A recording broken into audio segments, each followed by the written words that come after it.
You can see the recording button have been started. Okay, great. So welcome everybody for our monthly webinar. As you may aware, this year focus is will be focused on integrity issue, and this is our fifth webinar. Our webinar for this one will be presented by Mr. Nicolas Kotlar from KAPPA Engineering Company. He will show us how to utilize Emeraude software to be used for cement evaluation with advanced tool with the basic tool. Okay, I'd like to become our guest from different part of the world, and I will make just a small presentation. Okay.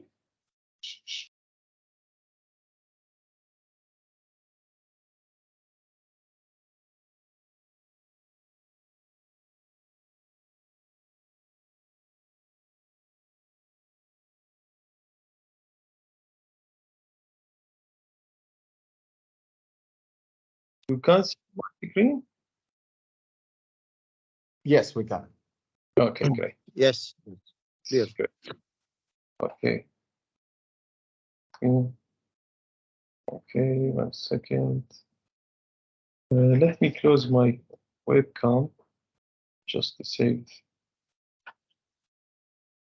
It's disappeared as usual, no problem. I will just make the presentation. Okay, so as mentioned before, this month will be on cement evaluation. Okay, to be presented by Mr. Nicolas Kotlar. We have been done like 4 webinars in the previous month.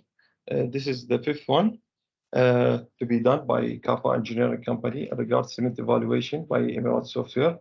We will have 3 more webinars this year to be presented by GeoActive using IP software, one in October, one in December, and we will have one presentation from Scientific Drilling regarding their high temperature tool utilization. As mentioned before, for the people that we attend our previous webinar, for the people that will attend 6 or more of our webinar will get like a special certificate. We call it like a super learner certificate. And for people that join Iraq chapter, will really appreciate it to change their location to Iraq, because some of them still writing Dubai, I don't know. Okay, for Iraqi and for expat that work in Iraq, that would be really appreciated. I would like to leave the mic for Dr. Mohammed. He may like to welcome our guest for today. Okay, thank you, Mr. Mazen. Hello, everybody.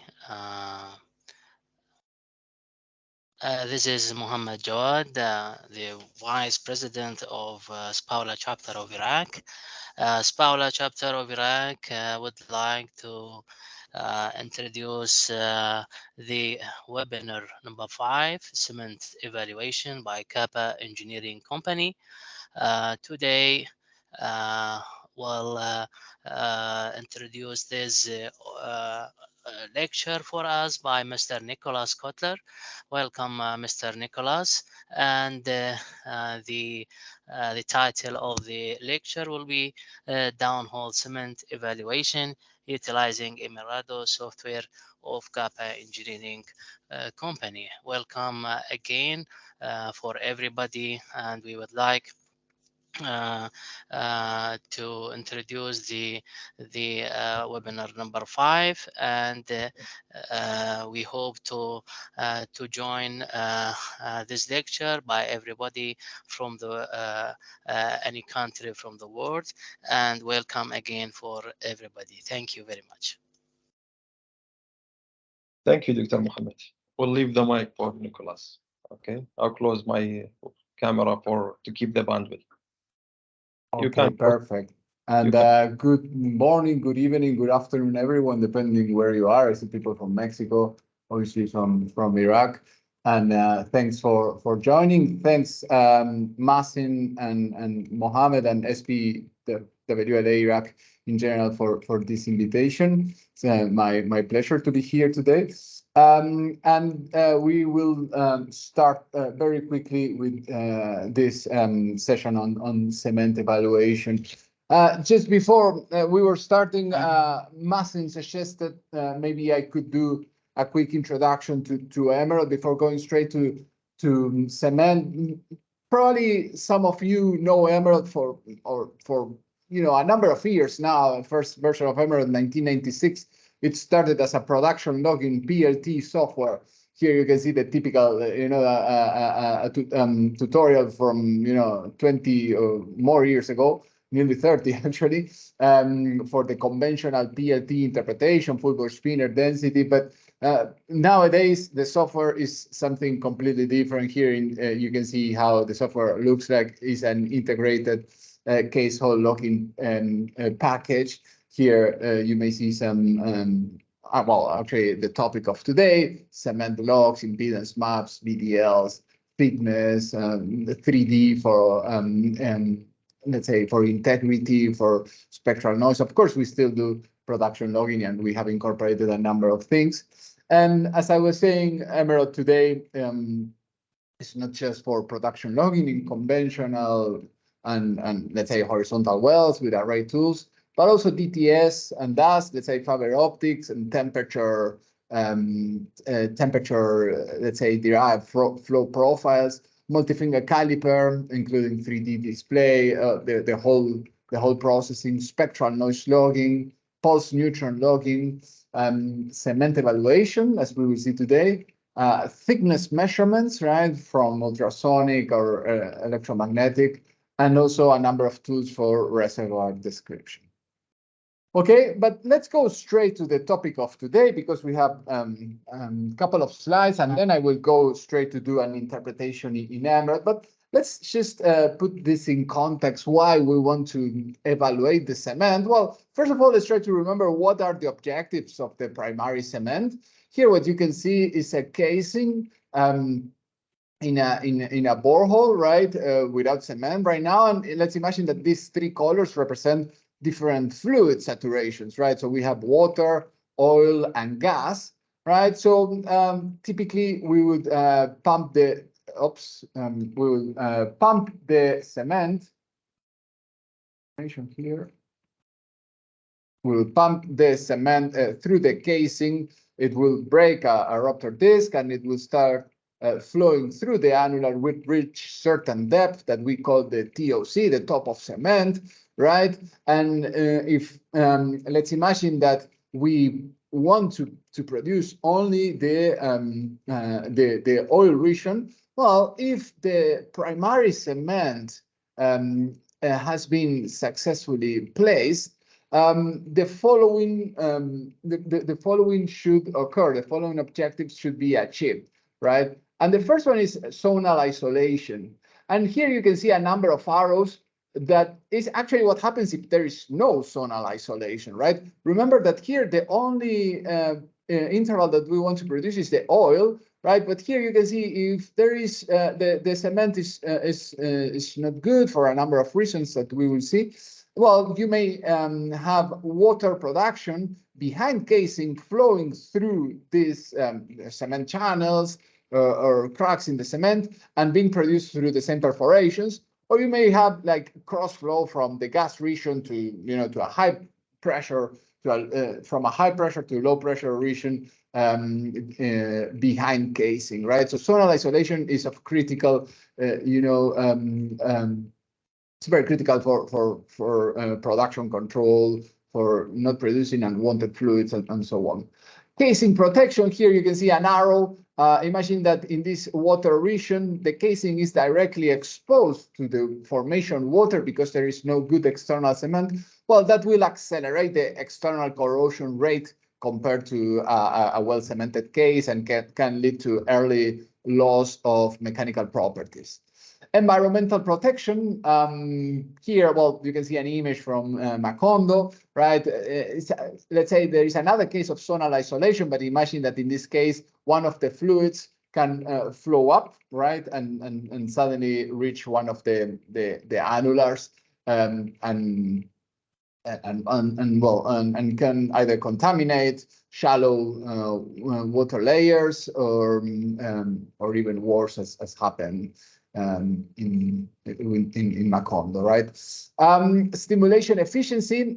Here you can see. Imagine we want to stimulate the oil region, but the cement is not good, right? The fluids don't know that they have to go to the oil layer, right? The only thing the fluids know is where is the delta P. The fluids only sense delta P's, right? So they will go wherever the pressure gradient is maximum, and it's not necessarily this oil region but may go to the water or to the gas, right? So in order to if you are bulk heading and you are trying to send to the treatment to certain layer, well, you need to consider a good cement. Another reasons like borehole support and casing tension support are of course critical during well construction and for integrity as well. So for analyzing the cement, we will use sound waves, right? We will use a sonic and an ultrasonic tool in Emeraude. That's just a brief intro. In general, we will have, imagine that this is a cut for the transmitter of the tool, whatever tool we are using, sonic or ultrasonic. Then, you know, the first thing that this pulse will find is the borehole fluid, typically the mud or water. Then casing. Behind the casing, hopefully we have cement, otherwise we will have more mud or liquid, and then the formation. So it's very important to know what's going to happen with the signal when it's transmitted. So here, for example, I'm transmitted a pulse, a sonic pulse or ultrasonic. Here it goes. So what's going to happen to this pulse? Well, part will be transmitted. Part will be transmitted and transmitted to the next material, and part will be reflected, right? And here you can see an image of a sonic wave when it finds an interface. And what's going to determine whether or how much of the wave is transmitted and how much is reflected? And the impedance of the material, right? And just to remember, what is the impedance, right? This is, here you can see some values, acoustic impedance. In general, we call this as a set. And acoustic impedance is basically the density of the media times the sound propagation velocity, right? The velocity of the sound propagation in the same media, right? So here you can see that, for example, imagine that if behind the cement, so because obviously this will continue, right? In any interface, the part will be transmitted and part will be reflected, following this equation for transmission, right? So imagine this is for certain interface, this is going to be set 2 and this is going to be set 1, right? So here you can calculate the transmission and reflection, right? So what we are really interested is what's going to happen when it meets this, right? Casing to cement, because otherwise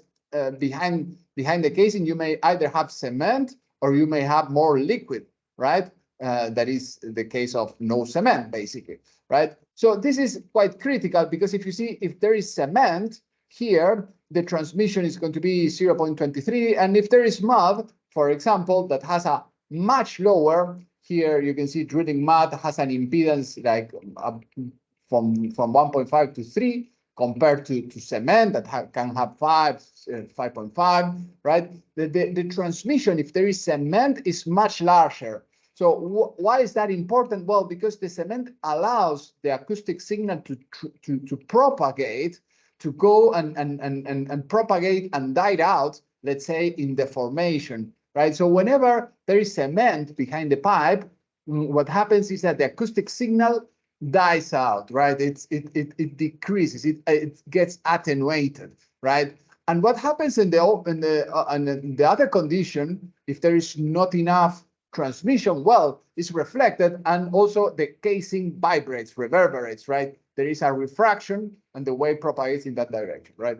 So for that, we are going to use, to analyze these sonic waves, we're going to use two tools, the good old, CBL, VDL. This is tools in the sonic region, let's say sonic, meaning that they work up to 20 kilohertz. We can hear the pulse. If we operate this tool at surface, we can hear the sonic pulse, and it has a transmitter. The transmitter will propagate a spherical wave like this, and this pulse will travel through the different media. Right here, it will travel through the liquid, through the casing, through the cement, and through the formation.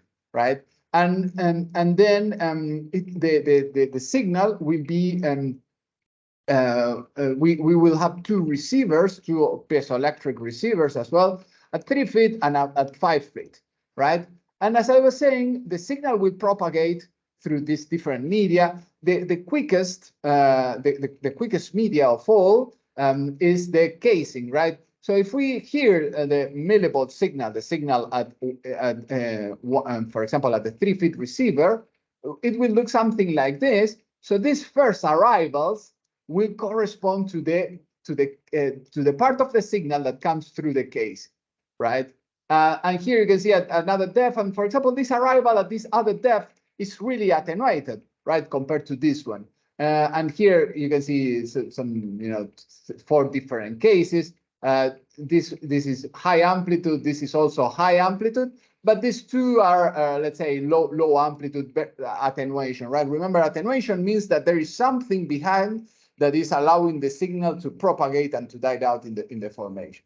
So this is basically the CBL, right? The amplitude of these this peak, of the first peak, is the magnitude that we know as CBL, right? That is a magnitude in millivolts. That if we calculate that at every depth, the 3 feet receiver will calculate the CBL, and also at what time this happens. That is what we call the transit time. The 5 feet receiver, on the other hand, we don't do anything. Let's say we just the digitalized signal is signal versus time. Here you can see, and we display it like this. That basically the color shows the amplitude, right? We use a grayscale in this case, and then the early arrivals in the VDL. Here you can see the casing. Then intermediate arrivals, the formation, and then we can see the direct, wave that travels through the borehole fluid, right? But what we are really interested in is the casing and the formation. So that's one of the tools that we will use in this demo, and the other tool is an ultrasonic tool, right? So the first difference is, remember, the first one was sonic, right? So we can hear it, right? This is ultrasonic. This goes at 600 kilohertz. We cannot hear this, right? The other big difference is that, remember, in the previous one, we have transmitter, and separately we have the receiver. Here, the transmitter and the receiver are mounted here in the head, in a rotating head like this. So it comes here. So the transmitter goes in transmission mode, emits an ultrasonic pulse, and then it goes into listening mode, receives, right? So remember here, transmitter and receiver are in the same place, right? And this works. This will allow us to calculate the acoustic impedance directly of the material behind pipe, right? So what is? Remember the acoustic impedance? That is basically the density of the material times the velocity of the sound propagation through that media, right? So by knowing that, we will be able to differentiate whether behind pipe there is cement or is liquid or gas. Okay.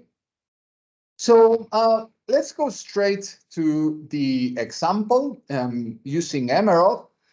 In this case, I'm going to be analyzing a well from Norway, right? This well, if you see here, I have a well schematic.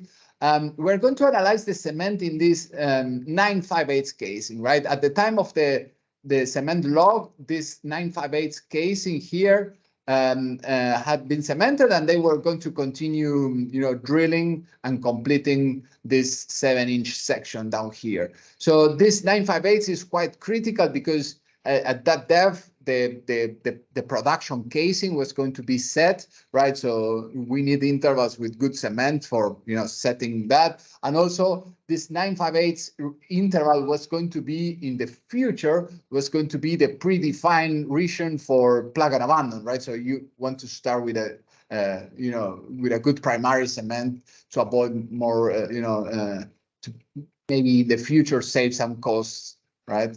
Avoiding some squeeze or some casing mill, sorry.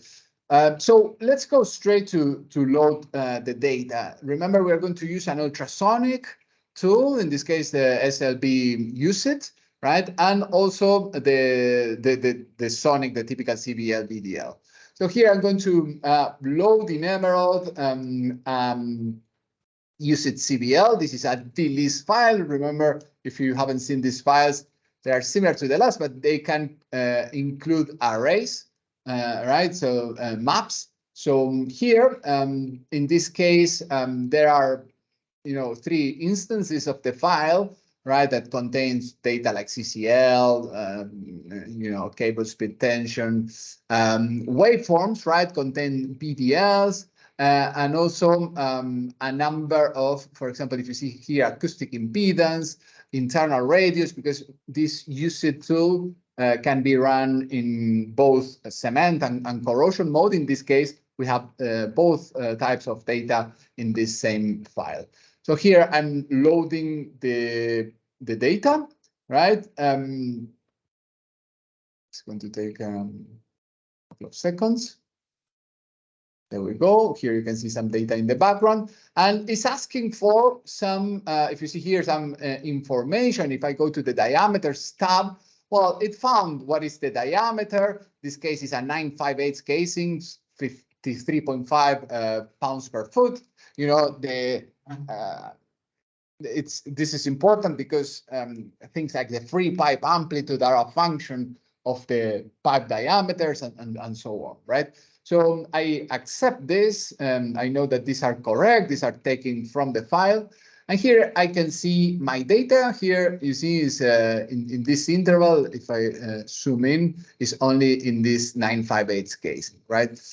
If you have worked with this type of data, you know that there are hundreds of channels, images, arrays, many columns. So even just creating a nice layout can be time consuming, right? So here in Emeraude we have saved that job for you. So if you go to template and go to the well integrity templates, there are a number of layouts. For example, for USIT here, you can see cast, IPC, Intex, RBL, and if I select USIT and click OK. It's just asking me what's the container, under what path is this data stored. There we go, and the layout is now created in 2 clicks, right? As I said, this tool, the USIT contains cement evaluation logs. Here you can see, maybe you are familiar with this acoustic impedance image, with this VDL, but also contains a number of casing inspections, or internal radius data and thickness, right? So from this tool, we could analyze the condition of the pipe, right? But this is not the objective of this webinar, right? But in Emeraude, you can also take this internal radius and thickness and create all the statistics, right? All the identifying the connections, the joints, and then obtain all the statistics. But in this case, we are going to deal with the cement logs, right? So here again, the VDL. What I'm going to do first of all, I'm going to change a couple of, the color scales, everything are correct. You may just need to adjust the color scales based on the current data. right? So this is the acoustic impedance image without the micro debonding. So this one is better to see what fluids we have. The BDL here, let me, the BDL, we typically, what we do with the BDL is it only shows the positive. So the minimum, we set it to 0, right? That would be in white, and the rest, the peaks will be in black. So we start like that. Okay, good. So the first thing, typically when you do cement evaluation, the first thing you try to do is to identify where you have the free pipe, in case you do have, right? In this case, here you see the VDL, the acoustic impedance. I'm also going to bring the CBL, right? This is the CBL curve. And I'm going to zoom in here at the top of this log. There we go. So here is quite clear, both by looking at the acoustic impedance and the BDL, that there is no attenuation, there is no solid whatsoever here. We see the train tracks in the first 2 arrivals of the BDL, and therefore we can conclude that this high amplitude is, the free pipe. So if you see what I'm going to do, I'm going to right-click on the CBL and show this free pipe and 100% bonded levels, these two, right? And then what I'm going to do, I'm going to edit them manually, right? So I'm moving this to the free pipe, right? And I'm going to assume, this level as a bonded pipe. Here we can see quite a lot of good bonded material and attenuation in the CBL, in the BDL, sorry. And some of you will know why I'm doing this. Some calculations include the knowledge of the 100% bonded and the free pipe, right? And that's the calculation of the what we call the bond index, right? So I'm going to go here to the well integrity, and using this in this cement region, click here. And you can see here the free pipe level that I interactively modified and the 100% bonded, right? Let's say, there are also tables from where you can get free pipes for different pipe sizes, right? And then that's it. What I'm going to do is compute here, and it just computed the bond index and the attenuation, right? So the bond index is a quite controversial, indicator. I personally don't recommend to use, especially blindly, the bond index, but many people out there still use it, right? You need to be very careful because these tools are not azimuthal, right? But it's here. And actually, in the past, people, there were some standards saying if the bond index is larger than, for example, 0.8, right, over certain length, that would ensure good annular isolation. So here I'm highlighting these regions of bond index higher than 0.8, right, 80% of bond index, right? So, but now we are going to do the proper cement interpretation. And let me go back to one of the slides. So we're going to use a cement evaluation criteria that is incorporated in Emeraude. So here you can see the different, you can see the formation, the cement, and the casing, right? The three materials here. And here, this would be the case of, that we can conclude that at certain depth, we have good annular isolation. Why is that? Well, because there is good bonding between the casing and the cement, and there is good bonding between the cement and the formation, right? So if the casing to cement bond is good and the cement to formation is good, and at the same time there are no channels that we will see in a minute, we can say that we are all the isolation criteria are passed, right? So pass all the isolation criteria, right? So there is good high potential of annular isolation. This other case, for example, we could say, well, maybe the cement is a bit foamed or is not or lower quality, lower acoustic impedance, right? So the the parameter that we are using, the CBL or the acoustic impedance, is like intermediate. It's not good. It's intermediate, but still we have formation arrival. So this is cement to formation bond. Then we can say that, okay, this is a partial pass, right? The other reason is quite rare, but it can happen as well, if that there is good casing to cement, but then there is no formation to cement here.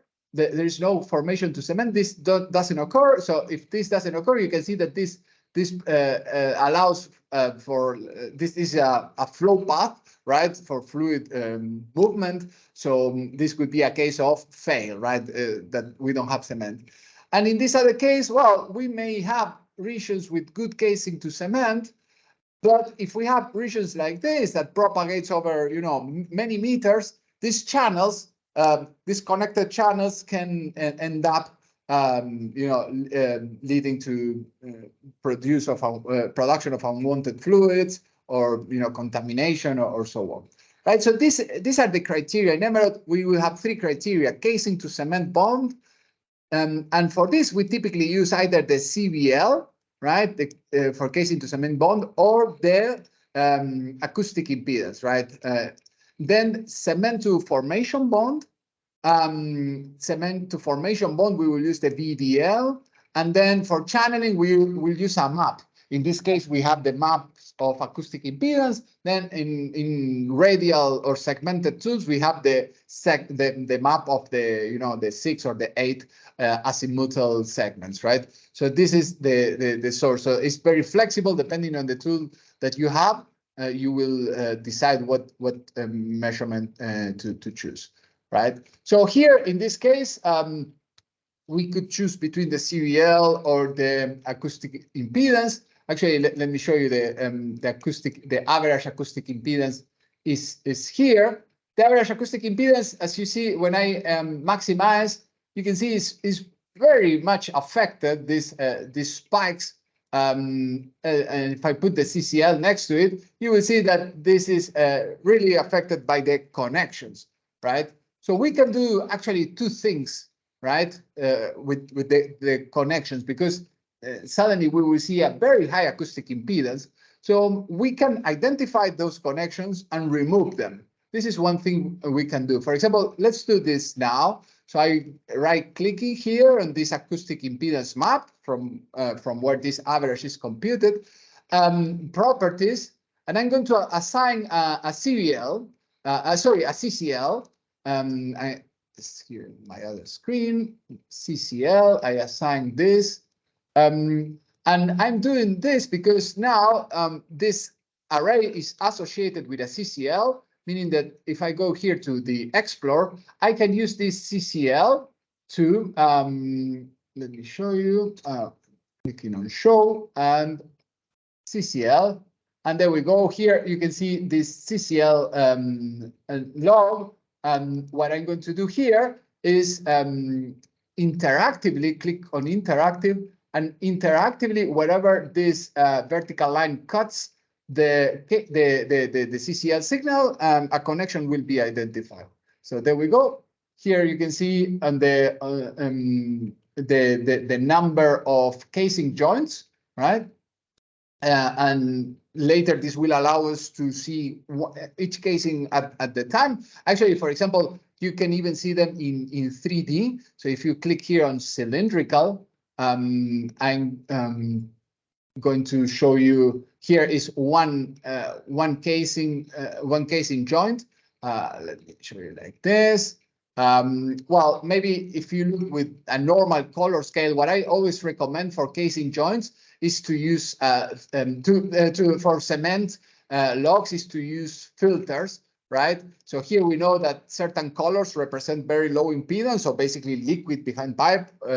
So what I'm going to do here, and click on filter and enable filter, and filter based on color, right? So I'm going to say that everything that is all the colors representing liquid will be filtered out, right? So here you can see now that for a cross section, we have regions with no cement, right? Of course, at connected regions of no cement, here you can see another joint now here on the high side here, we can see that there is no cement, and you know that if we have connected intervals, long connected intervals with this, these are basically channels, right? So this, so you can see, if you see here at the bottom, I'm changing connection by connection, right? Connection 36, and this is quite, you know, quite visual to understand that at certain depth there is no cement at all, right? So anyway, I took here a bit of a detour. I was trying to show you that I can identify these connections and later remove them from the acoustic impedance. But in this case, when you scroll down in the acoustic impedance, it's not just affected by these connections here that are these spikes, but it's also, if you see spikes going more negative, these are typical from external casing centralizers, right? So what I'm going to do in this case is better to come here to apply a filter, right? I activate the curve, and I'm going to apply a filter. Whenever you have some spikes like this, the best type of filter is a median, sort of like decimation filter to remove these spikes. Okay, and here in blue, you can see the preview, and that's it, right? So here the data is filtered, and now we can proceed with the interpretation, right? So if we go to well integrity here, it's going to add in the casing to cement. It's going to ask me for two values, basically, what I consider as good cement, what minimum value of acoustic impedance I consider as good cement and as acceptable. The good cement level is easier to find depending on the cement that you're using. In this case, it's a class G cement. Expected acoustic impedance after 72 hours of curing is about 5.2, as it shows here, right? So this is the good cement. The acceptable is an arbitrary value below which I'm going to consider that there is no possibility of annular isolation, right? In between is going to be acceptable. So I'm clicking here on compute, and this generates the first sort of, let's say, traffic light system that you see here, that distinguishes between three conditions: good, acceptable, and bad cement. Let me right click here. So you see here you can see the good and acceptable levels. So everything that is higher is going to be good in this light blue, in between acceptable and below red. Red is no possibility of what's the name of annular isolation, right? But we mentioned this is not the end of the story, not just about this only evaluates the casing to cement, but now we need to evaluate the cement to formation, right? For this, we use the VDL, right? And the VDL, we can analyze it like this, like an image. Sometimes for people, especially who are not very familiar with waveforms, so you can, we call it explore the waveform, you can right click at certain depth and show the waveform here and show the waveform in an attenuated interval. And you can clearly see the difference between high attenuation and low attenuation intervals, right? Especially for using the first peak, the E1 peak here of the 5-feet receiver, right? But remember, this is, we use it, being a 5-feet receiver, the wave can propagate more into the formation. So this includes, let's say, formation evaluation. And how do we see that? Well, let me do something else. I'm going to remove actually this VDL. I'm going to click here on New User View. This creates a blank track, right? A blank track that you can basically enter whatever you want in this track. So from the browser, I'm bringing the VDL that we just loaded. There we go. And I'm dropping on top of the VDL, I'm dropping a gamma ray, right? There we go.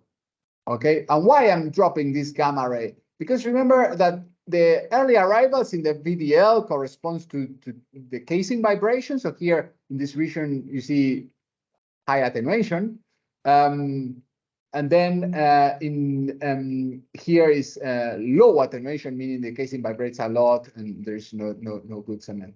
But also you can see that when the gamma ray changes, right? When there are changes in the gamma ray, the BDL, especially in the mid time, also changes in this region, right? Here you see this increasing gamma ray, and this the BDL reacts. So here this spike, and also you can see it transmitted in the BDL. Why is that? Well, because when the wave, the sonic wave, in the fluids, it goes like a compressional wave. When it reaches the formation, it also travels as a shear wave, right? And both the compressional and shear waves are function of things like the density, the porosity, some mechanical properties, the Young model, the Poisson models. This is why whenever the BDL can see the formation, you will see these crooked lines, these very wavy lines, or not parallel lines in the mid-time arrivals, right? If you see here at the bottom, the VDL is quite flat. It's maybe difficult to understand that it can see the formation, but in this case also the gamma ray is quite flat, right? So remember, if the formation lithology is very constant, the VDL will also be quite constant, and sometimes can be, in carbonates is kind of difficult to understand sometimes if you have formation arrivals, because carbonates can be quite dull to see the VDL can be quite, not show many fluctuations. So with this, what I'm going to do, basically, I'm going to come here to formation zones, and I'm going to, as an analyst, I'm going to decide where I see formation arrivals, right? So I do this interactively, right? So I'm clicking. So for example, I believe they start around here. Below this depth, it becomes wavy, right? And then from here to the bottom, I will consider that this is, here you can see my new zone that I call formation arrival. Okay, so in some cases, it's not going to be a continuous zone. In this case, I'm assuming that all of this is a continuous formation arrival. Finally, what is the last criteria of this analysis? The channeling, right? And for channeling, what can I use? Well, for channeling, we can use this acoustic impedance image, right? The colors in this case are set, like blue is the impedance for liquids, right? So here it's telling us, well, we are likely having water or mud. But here, sometimes you can see that this water or mud can be continuous, right? If we go to the bottom, maybe, let me show you, I'm zooming in. You can see that we have some, isolated, let's say, puddles of pockets, let's say, of liquid, right? That are, maybe 1-2 meters. But then in other cases, like here, we have some longer volumes of liquid, of connected liquid, right? And this is what we consider as channel. And we also, as analysts, we are in charge of identifying them. So I'm clicking here on this channeling zone and defining here one zone, for example. Here you can see in light blue, a channeling zone, and then another one here. For example, we can, although this is, this is bad cement already based on the casing to cement arrival, but let's say for the purpose of this demonstration, I will select this as a channeling zone, right? There may be more down, but we need to finish in the next couple of minutes. So here you can see now we have our three criteria. So the first one, remember, the casing to cement, then the formation, and finally the channeling, right? So we need to put all of this together and create a final result. How do we do that? Well, we click here on results. This results creates two things, right? Can you see? Well, first a table, and then finally it creates let me start by this final overall isolation track, right? This final overall isolation track is basically the summary of all the measurements that we have here in a traffic light system, right? You know the traffic lights, red is not good, right? Green is good, yellow is, you need to pay attention here, right? Yellow, remember, is a partial pass. One of the criteria is partially met, let's say. And then you can see that some sort of gridded, right? If I come back to the table here, you know, this is a 9/5/8 casing, so some of these intervals can be quite small. Imagine in a 9/5/8 casing, if you have a good interval of that is like 10 centimeters long, do you want to include it or not? Right, so here this is minimum interval length right now is 1 meter. You can put, if you put, for example, 5 meters and recompute them, you can see that many of these intervals now become, you know, they are so small, but maybe obviously the sum of many of them are still good, right? Here, so I'm going to put 0.5 compute. So here you can see in the table that for every, let's say, so you have the from and to, so the depth limits, the length of this interval, and then how are the different criteria, right? So casing to cement criteria, bad, right? So average impedance, 2 megarails, right? Average bond index, 0.1, right? So here you can see, and you can add a comment, right? At the top, this was free pipe, right? Free pipe.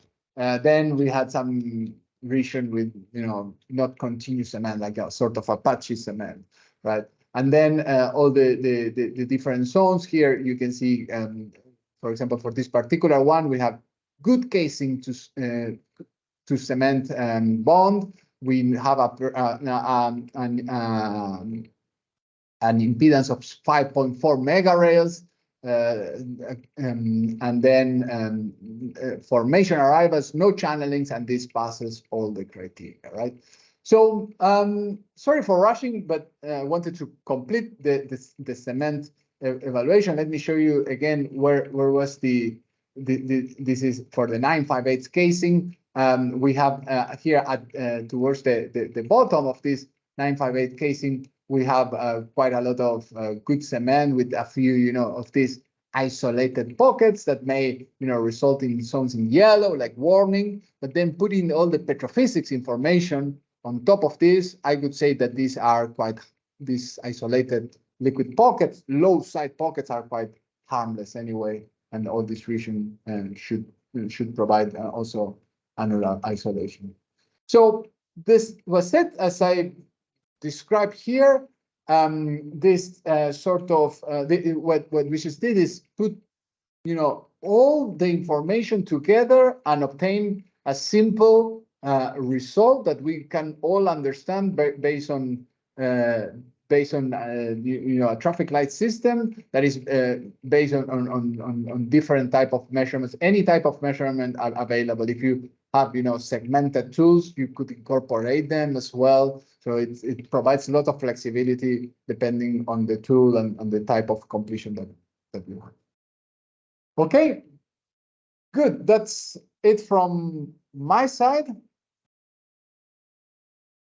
I'm open to comments, questions now. Yes. Thank you, Nicolas, for your time and for the presentation. Let me check.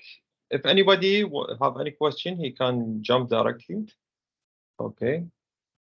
Let's see. Delete channeling. Somebody sent you a question on the chat. You can read it? Yes. Okay, good question. So Luis from Halliburton.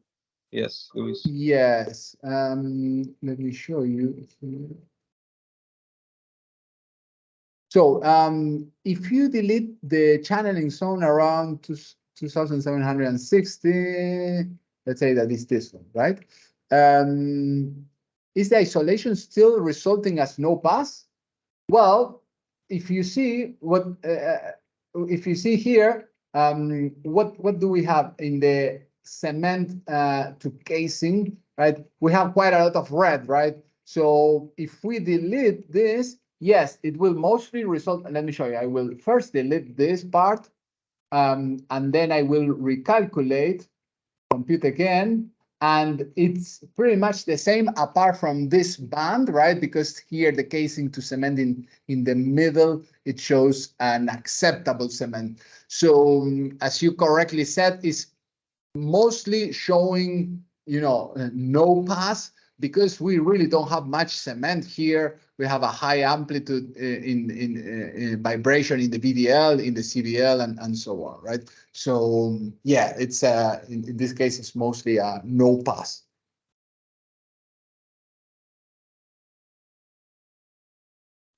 Mr. Nicolas, thank you Yes, very much. Just I have one question. Here, sure. evaluate the cement easy for cement with formation. We have formation arrival, right? But what about double casing? No have formation arrival. Yes, I mean, in double casing only, Only even first the, arrival. Yes, no have formation arrival. yes, but for double casing, let's say, most of the tools are only now some new techniques to evaluate the cement behind the second casing. But right now there is like these two tools that I showed, none of them work for two casings, right? Even the CBL, right? The CBL,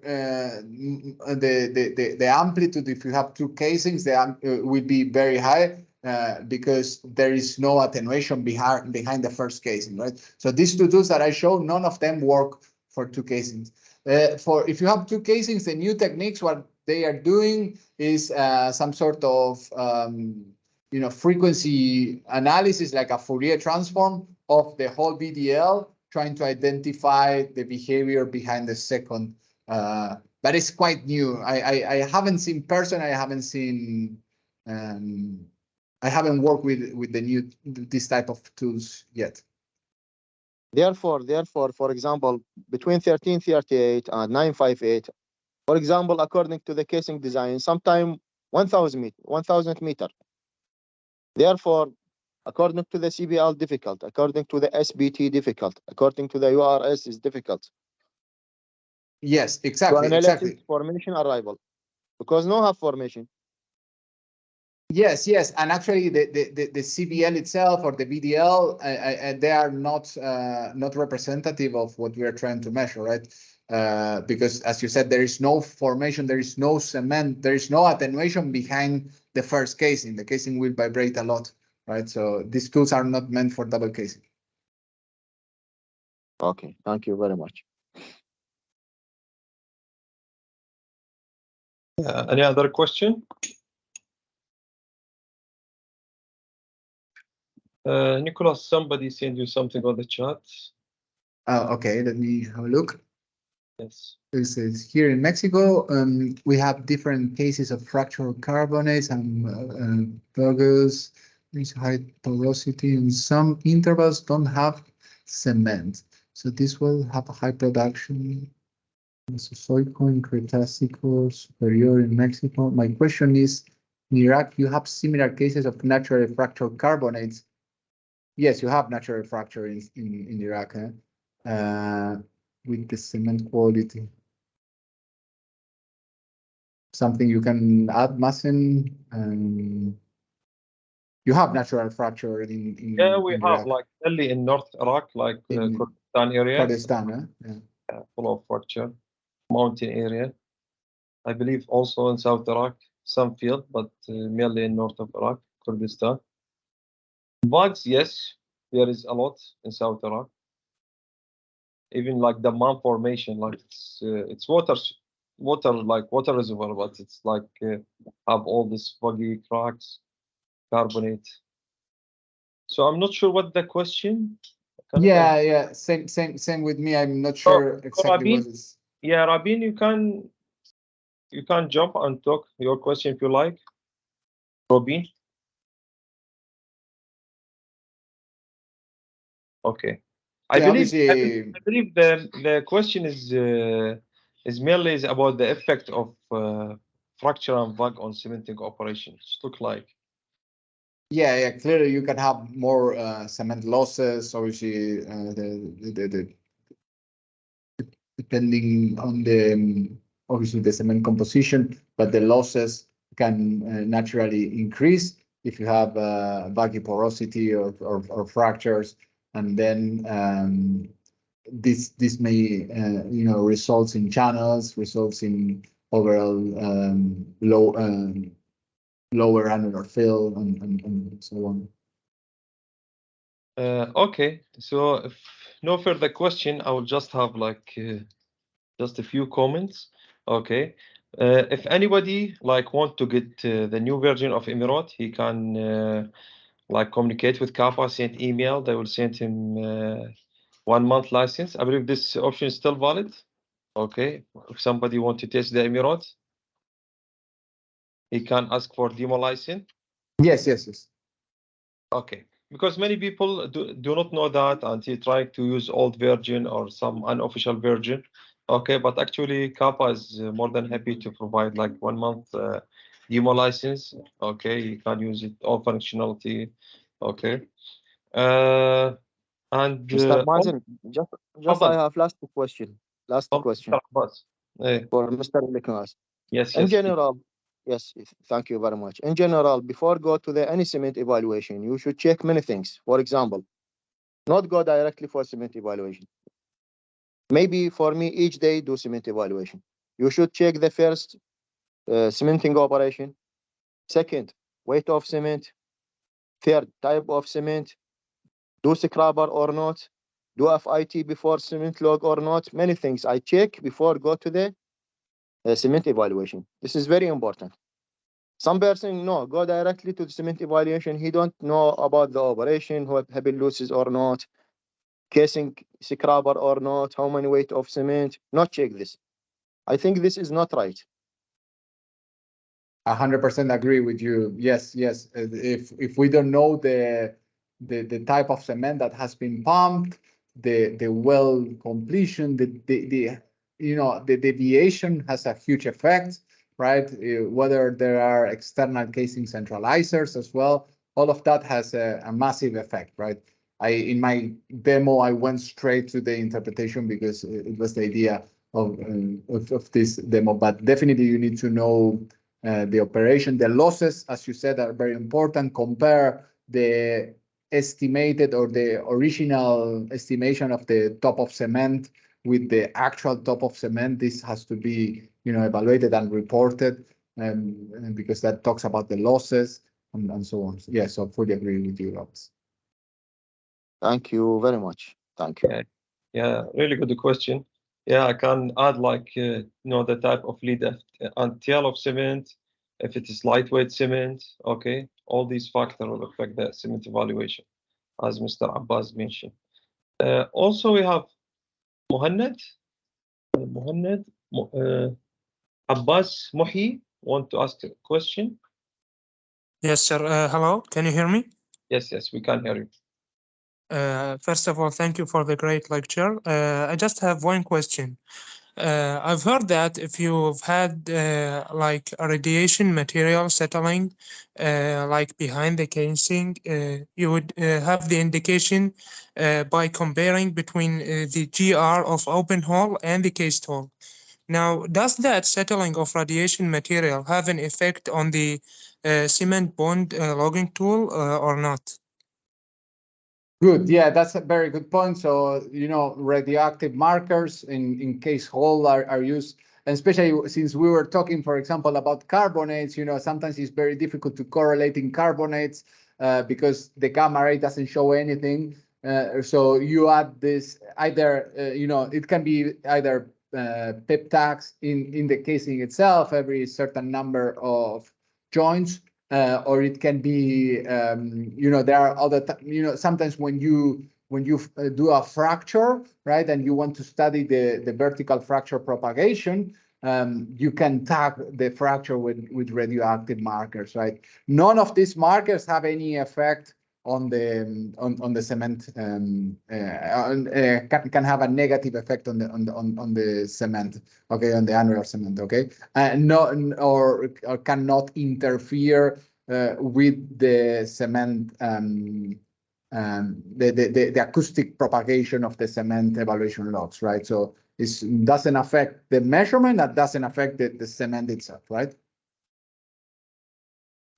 Okay. The acoustic or the cement bonding logging tool is dependent on the sound waves, right? So I thought if there is a settling or some material, then the sound vibration would have an effect. But these materials are not enough to have such an effect on the measurements. Yeah, for example, when you tag a fracture, right, it's propant itself, right? Is the propant in the fracture, right? That is something that goes into the formation. So the short answer is no, that doesn't have a specific effect. Otherwise, if it's part of the completion, right? If it's like a pep tag or something like that, the casing itself that doesn't change, right? And the acoustic properties of the casing, the sound propagation and the density that will result in the impedance remain constant, right? So there are no effects on the sound propagation. Okay. Thank you, sir. Yes, you're welcome. Yes, I believe you was asking if there is settling, not cement material, other material behind the casing. Is that was your question? Yes, the radiation materials. Radiation material. Okay, because there is sometimes there is settling happen like behind the tubing. Okay, between like when you have tubing and there is a bucker, and sometimes there is settling go there. You can see some effect on cement log while running in hole. Okay, but I believe your question was regarding radioactive. I think he speaks about radioactive. Thank you, sir. Radioactive marker put in the casing. It's used for completion in the future. Yes. This is the question. Okay. Thank you. I can see there is one question. What gamma ray indicate in the VDL? Okay, it was indicate the formation. Okay, formation change. Yeah, whenever what we want to see. Remember that one of the important things is to determine whether the sound pulse is propagating into the formation. If it propagates into the formation, then we should see changes in the received acoustic signal depending on the formation, because remember that the sound in the formation propagates as compressional and shear waves, and therefore, where do we know what's our primary, let's say in this case, indicator of lithology? Well, it's the gamma ray. So we use the gamma ray to see the changes in the formation and try to correlate or see if wherever the gamma ray changes, the VDL also changes, then it means that the sound wave is being transmitted through the formation. Okay, I have some comment about this one. Sometimes I prefer to add the delta T from open hole. It will give. Yes, of course. If you have better indication, it's the same nature. Yeah. Of course. But gamma ray because it's run with the cement log, so it's easier to have. But if somebody can load the delta T from open hole, it will give better indication with the VDL, especially in the good bond area. Of course. Yeah. Lester is asking where he can get further material about KAPPA software, how he can get more information. Get additional literature on the KAPPA software. Yeah, actually, you can download the KAPPA case logging book. You know, this is let me show you. This is a free book that we have in our website. That is, this is the KAPPA case logging book.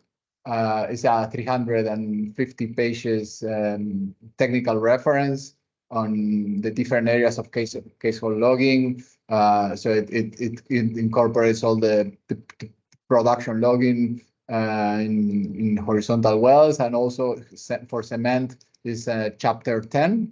It's not only, it's not a software guide, but it's mainly a technical reference with all the equations and so on, right? It contains the chapters on multi-finger caliper, and so I would recommend you this one. You can download it for free from our website. This is very good book. I have PDF and hard copy. Good, thank you. Yeah, really, Mr. Abbas, really a good book. And adding to Nicolas' comment about information, if somebody wants this book, he just registered to the KAPPAengineering.com website. So you can download this book. You can download the other book about Sapphire or other software. Also have access to videos in their YouTube channel as well. Okay, this is also a great source. Okay, I recommend to register so you have received frequent email about training courses also. Okay, I believe you have training courses online and on site. Yes, correct. For all subjects. And for this color, okay, for the view that's showing the first track after the depth. Okay, this is for Schlumberger only. I remember you said it will be updated for other tools. Yes, it's coming. It's coming in the next version. That's correct. So as Masin is saying, just let me explain this.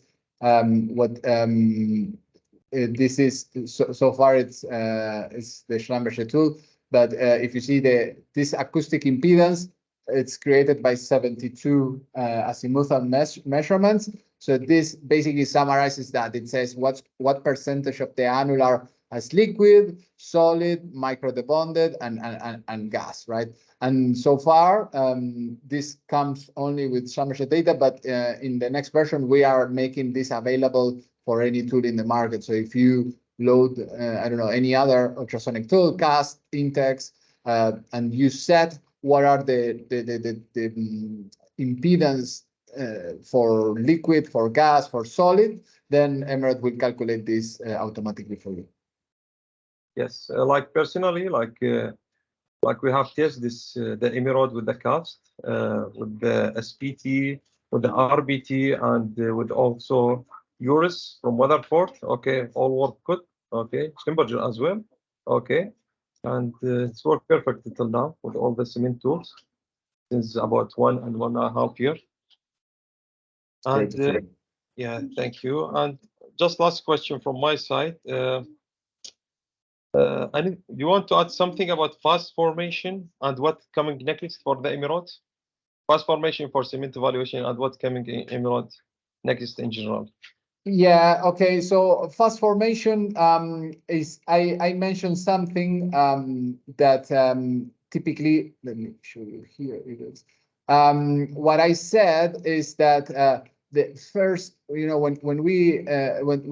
the spherical wave propagates like this, it will first reach the receivers through the casing, right? But sometimes there are some formations that are, as Masin called, fast formations, that the first arrivals that we see here are not from the casing itself, but they travel through the formation. So analyzing this the concept of BDL is lost from here, right? Because if we see the fast formation, then we are not evaluating the casing vibration from the CBL amplitude, right? This first peak is fast formation. So, but if and the fast formation, we will see it in the VDL as early arrivals, right? The arrivals will come about here and so on.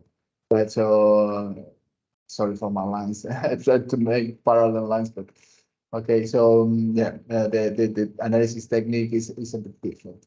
And then for what's coming in Emeraude, we're working on Emeraude 560. The big next steps, apart from this incorporation, these things on cement that you just mentioned, we will incorporate, we will improve our pulse neutron module, right, including carbon oxygen, gas saturation from the third, detector, and then for improving it, sometimes you need to complement the carbon oxygen or the sigma interpretations using more petrophysical parameters. So we will incorporate something called a petrophysics toolbox, right? So there are a number of petrophysical calculations that will facilitate, providing the inputs, correcting porosities, calculating V shales, calculating, saturations so it's a small petrophysics toolbox. We are not going to be an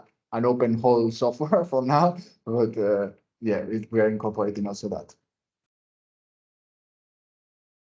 Yes, thank you, Nicolas. And I believe we'll conclude our lecture for today. Okay. Thanks for your time.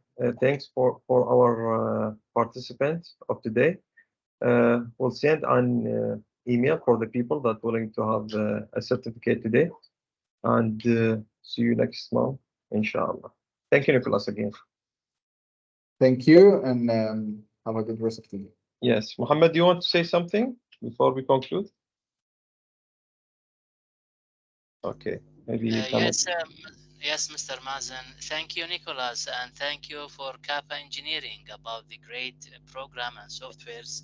And thank you for all participants today with our 5 webinar in SPWLA chapter of Iraq. Thank you. Thank you, and see you next month, everyone. Thank you, Nicolas. Bye-bye.